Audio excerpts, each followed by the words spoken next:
যে আওয়ামী লীগ যদি রাজনৈতিকভাবে মাঠে নামে তাহলে তাকে মোকাবেলা করবার মতন পলিটিক্যাল ক্যাপাসিটি বলেন সেটাও গভর্নমেন্টের নাই। প্রথমে আপনার কাছে যেটা জানতে চাই, আপনি দীর্ঘদিন বিএনপি রাজনীতি করেছেন, এখন বলা উচিত বেশ কিছুদিন ধরে আপনি আসলে বিএনপির যে রাজনৈতিক কর্মসূচি বা সরকারে আসার পরে যে বিএনপি তাকে আপনি সমালোচনা করছেন, মানে তীব্র সমালোচনাই করছেন। আপনার কি মনে হয় যে বিএনপির রাজনীতি যে আপনি এর আগে করেছেন বা এতদিন করেছেন সেটা কি ভুল ছিল? আমি বিএনপির নানান রকম চাঁদাবাজি, দুর্নীতি, এলাকায় প্রভাব বিস্তারের জন্য নানান রকম অপকর্ম, এই সকল কিছুর বিরুদ্ধে কথা বলেছি। সো আমার নিজের কাছে মনে হয় যে আমি সবসময় আমার নিজের কাছে সৎ থাকবার চেষ্টা করেছি। সো এই সৎ থাকতে গিয়ে আমি হয়তো স্টাবলিশমেন্টের বিরোধিতা করেছি, তখন এখন স্টাবলিশমেন্টে যখন যে থাকে দেখা গেছে কথাগুলো তার পছন্দ হয়নি, ব্যাপারটি আসলে এতটুকুই। যে এখনকার বিএনপি কি আগের বিএনপি চেয়ে আলাদা? মানে আলাদা কোথায় আলাদা আলাদা বলতেন? বিএনপির আসন পরিবর্তন হয়ে গেছে। তখন বিএনপি ছিল শোষিতের আসনে, এখন বিএনপি হয়ে গেছে শাসকের আসনে। আমি যদি শোষক নাও বলি, সার্টেনলি বিএনপি শাসকের আসনে। এবং যেহেতু আমি একজন স্বতন্ত্র সংসদ সদস্য, আমি কোনো দলের সংসদ সদস্য না, সুতরাং আমার কিন্তু ক্রিটিক করার ব্যাপারে আমার কোনো বাধা নাই। আমি এই সুযোগে আপনাকে এটাও বলি, আপনি আমার চেয়ে ভালো জানবেন বাংলাদেশের সংবিধান 70 অনুচ্ছেদ সংশোধন না করেও যে কোনো বেসরকারি সদস্য অর্থাৎ মন্ত্রীর বাইরে যতজন পার্লামেন্ট মেম্বার আছেন, যারা কেবলমাত্র এমপি, যেই দল থেকে আসুক না কেন, তারা কিন্তু সরকারের সমালোচনা করতে পারে। কিন্তু বাংলাদেশের হিস্ট্রিটা এতই চমৎকার যে আমরা কখনো কখনো কোন সংসদ সদস্যকে সমালোচনা তো দূরেই থাক, নিজের দলের স্তুতির বাইরে টু দ্য পয়েন্ট খুব কম কথা বলতে দেখি। আমি আপনাকে একটু বলি যদি সুযোগ দেন। আমি অবাক হয়ে দেখলাম, বিশ্বাস করেন 300 জন সংসদ সদস্য একজনও বলল না এই প্যারাগ্রাফে বা মাননীয় মহামান্য রাষ্ট্রপতি এটা বলেছেন, তার প্রেক্ষিতে আমার বক্তব্য এইটা, বা এই প্যারাগ্রাফে এটা বলেছে, আমি কিন্তু বলেছি। এবং ভেরি কি বলবো, এটাকে ইন্টারেস্টিংই বলি, দুঃখজনক লাগে তারপরেও ইন্টারেস্টিংই বলি। আমাকে কিন্তু সময় দেওয়ার ব্যাপারে আওয়ামী লীগ সরকার যতটা না অনুদার ছিল, এই সরকার তার চেয়ে কোনো অংশে কম অনুদার নয়। আমাকে একবার বিরোধী দলের চিফ হুইপের কাছে দৌড়াতে হয়, একটু টাইম দাও, 2 মিনিট বাড়াও। সে বলে না না আমি তো জানি না, আপনি সরকারি দলের কাছে যান। সরকারি দলের কাছে যাই, তারাও তো রেসপন্সিবিলিটি নেবে না, কারণ কে আর মানে দেখে কাছে দেখে বকাবাদ্য শুনতে চায়, তাই না? সো আন্ডারস্ট্যান্ডেবলি তারাও চায় না যে আমি কথা বলি। সো আমার এই একটা মিনিট, একটা সেকেন্ড, খালেদ ভাই, আমি কিন্তু জানি 1 মিনিটে কয়টা শব্দ বলা যায়, 150টা। আপনি মোটামুটি কমফোর্টেবলি 150টা শব্দ 1 মিনিটে বলতে পারবেন। সো আমাকে ওই শব্দ গুইনা গুইনা গুইনা গুইনা আমার স্পিচটা রেডি করতে হয়। সো এই এফোর্টটা আমি হাসিনা আমলেও দিয়ে আসছি, এই এফোর্টটা আমাকে তারেকের আমলেও দিতে হচ্ছে। So it is the same old story for Numin Farhana. Just মানে আপনাকে যদি এই সরকার মনোনীত করতো নির্বাচনের জন্য বা মনোনীত করে নাই নির্বাচনের জন্য, এইটা থেকে আপনার পার্সোনাল গ্রাজ বা ক্ষোভের জায়গাটা কি আসে? মানে ব্যাপারটা কি এরকম যে আপনাকে যেহেতু নমিনেশনটা দিল না বা আপনাকে যথাযথ মূল্যায়ন করলো না, সেই জন্য আপনি একটা পার্সোনাল গ্রাজ থেকে আজ বিএনপির বিরোধিতা করতেছেন? তাহলে খালেদ ভাই আপনি আমাকে বলেন, নমিনেশন তো ডিক্লেয়ার হয়েছে নভেম্বরে, হ্যাঁ, এন্ড অফ নভেম্বর। এর আগে 5ই অগস্টের পর থেকে শুরু করে নভেম্বর পর্যন্ত এই যে 15টা 13টা 14টা মাস আমি যে বিএনপির নানান অপকর্ম নিয়ে প্রশ্ন তুলেছি, সেটা কেন তুললাম? তখন তো আর মনোনয়ন দেওয়া না দেওয়ার কথা আসে নাই, আমি কিন্তু তুলেছি। 1 2 হলো, আমি সবসময় আপনাকে আমার আগের ইন্টারভিউতে বলেছিলাম যে রাজনৈতিক দলগুলোর আসন পরিবর্তন হয়, আজকে যে এদিকে বসছে কালকে সে ওদিকে বসে, কিন্তু ভাগ্যের পরিহাস আমার আসনটা অপরিবর্তিতই থাকে।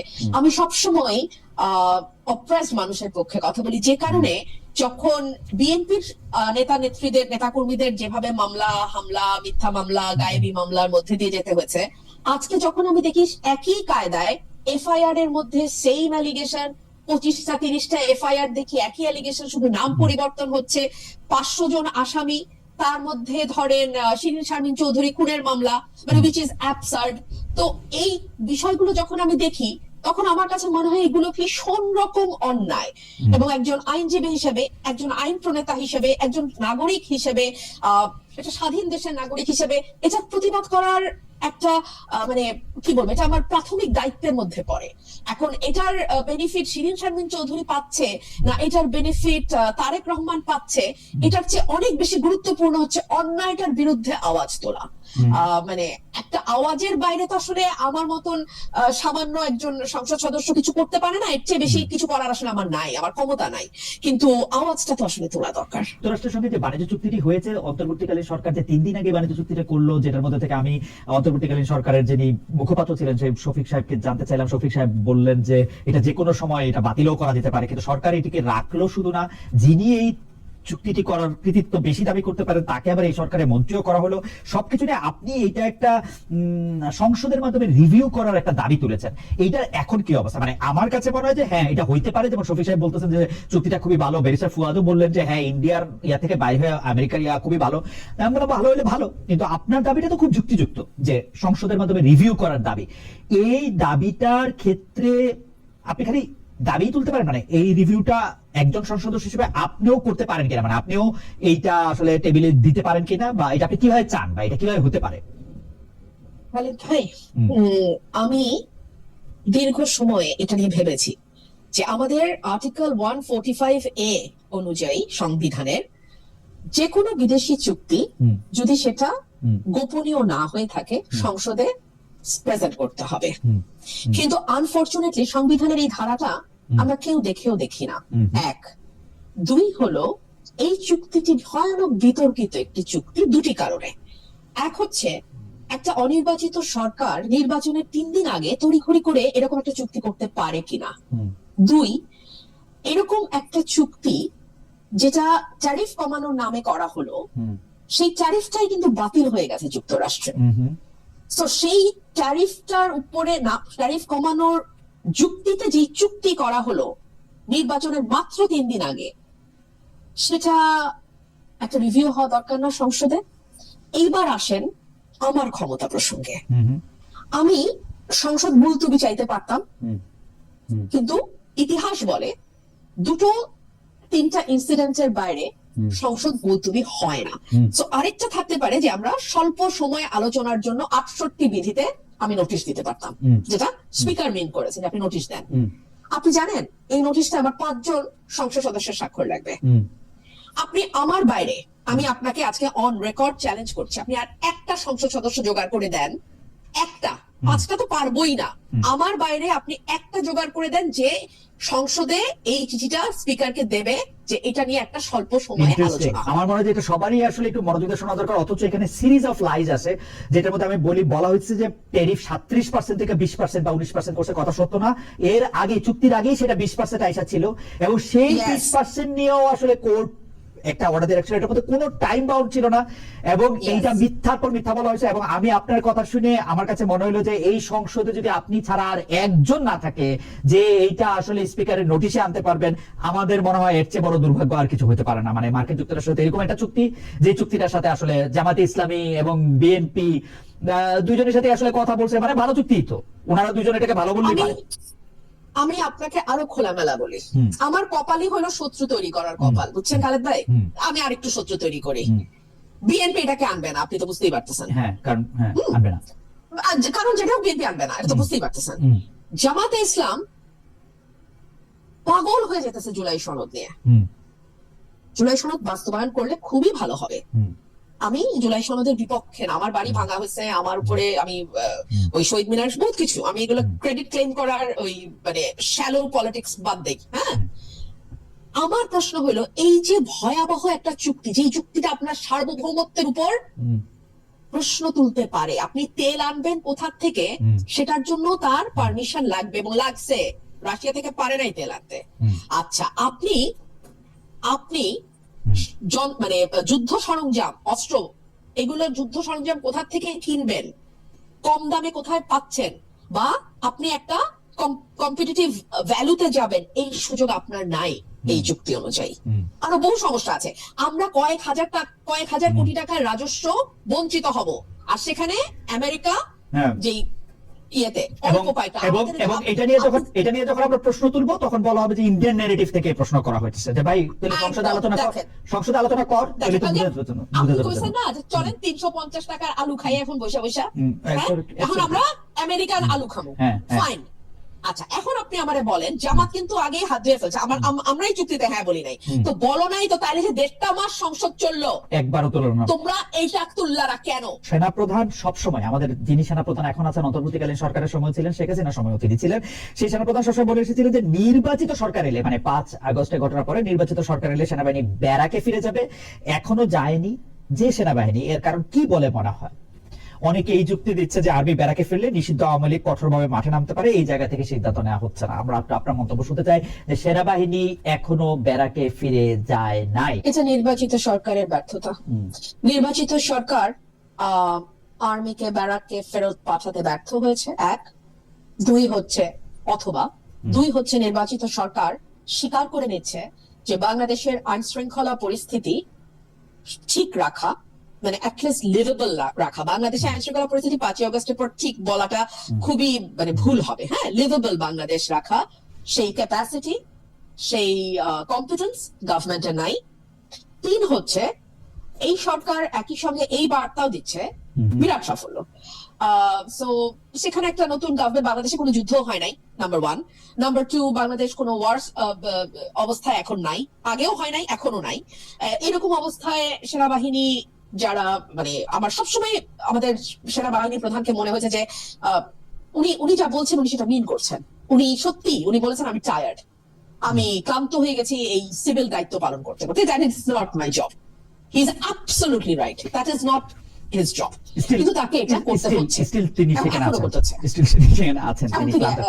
সেখানে আছেন এবং তাকে এটা করতে হচ্ছে নিশ্চয়ই। এই গভর্নমেন্ট তাকে সেই মানে নিজেরাও সেই ভরসা পাচ্ছে না যে তারা আর্মিকে ছাড়া তারা ল অ্যান্ড অর্ডার কে ঠিক রাখতে পারবে। এবং আমাদের হোম মিনিস্টার ভেরি ইন্টারেস্টিংলি ওনার সকল বিষয় বুৎপত্তি আছে, আলহামদুলিল্লাহ, মাশাআল্লাহ। মানে উনি সংবিধান নিয়ে যখন কথা বলেন তখন আমার মনে হয় যে মানে আমাদের মানে সংবিধানের বড় বড় যারা মানে মানে কি বলবো বিশেষজ্ঞ ছিলেন এবং আছেন এখনো, তারাও খুবই থতমত খেয়ে যাবেন। হ্যাঁ, উনি এত ভালো সংবিধান বোঝেন, জানেন।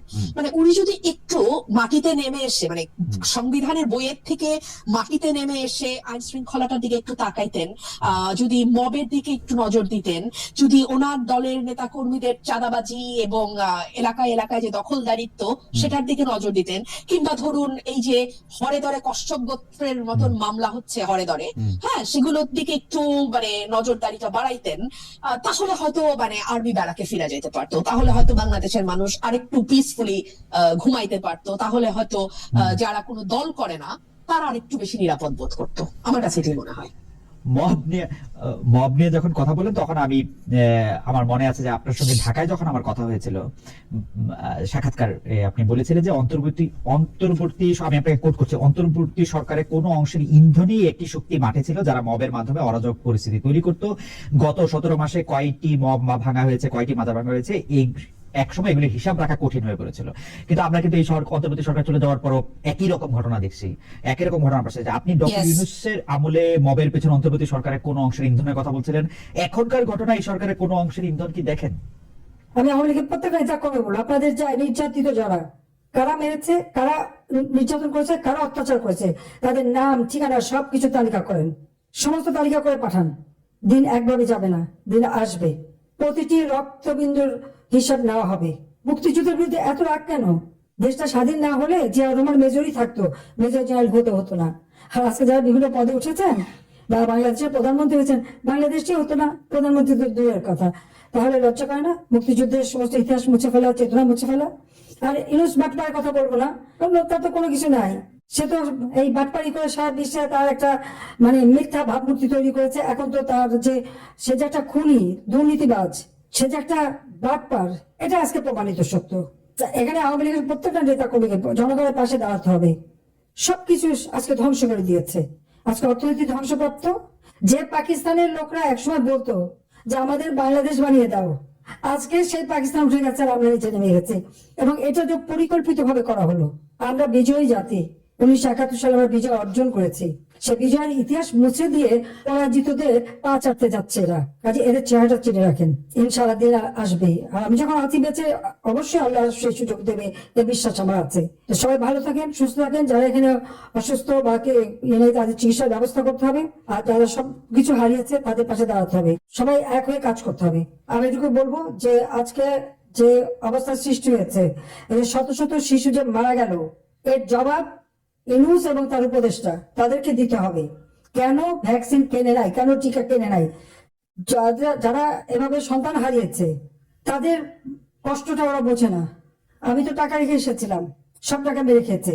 2024-25 অর্থ বছরের বাজেট 7,97,000 কোটি টাকা বাজেট দিয়ে আমি 41,000 কোটি টাকা শুধু এই টিকা ক্রয় এবং এই ক্ষেত্রে তাদের স্বাস্থ্য ক্ষেত্রে রেখে এসেছিলাম। গেল কোথায় সে টাকা? সেই জবাবদিহি করতে হবে তাদেরকে, এবং এর তদন্ত করতে হবে যে কেন টিকা কেনা হয়নি। ইউনিসেফ যেখানে চিঠি লিখলো, তারা জবাব দিল না। ইউনিসেফ গাভির সাথে আমাদের চুক্তি ছিল, কিন্তু কেন কেনা হলো না সেই জবাব কিন্তু পাওয়া যায়নি। সেই জবাব আদায় করতে হবে আমাদের। এত শিশুর জীবনে ছিনিমিনি খেললো কেন? আর ওই গ্রেনেড তারেক যখন ক্ষমতা আসলো, সে তো খোঁজ নেয়নি যে আদৌ টিকা কেনা হলো কিনা, শিশুদের টিকা দেওয়া হলো কিনা, শিশুদের রক্ষা করতে হবে কিনা, ওসব চিন্তা নাই। যখন শিশু মারা যায়, মারা আহাজারি করে বুক চাপড়ে, আর তারেক তার বউ আর মেয়েকে নিয়ে সিনেমা দেখে, থিয়েটার দেখে, শেষে কি গাড়ি চালায়, এটা কি?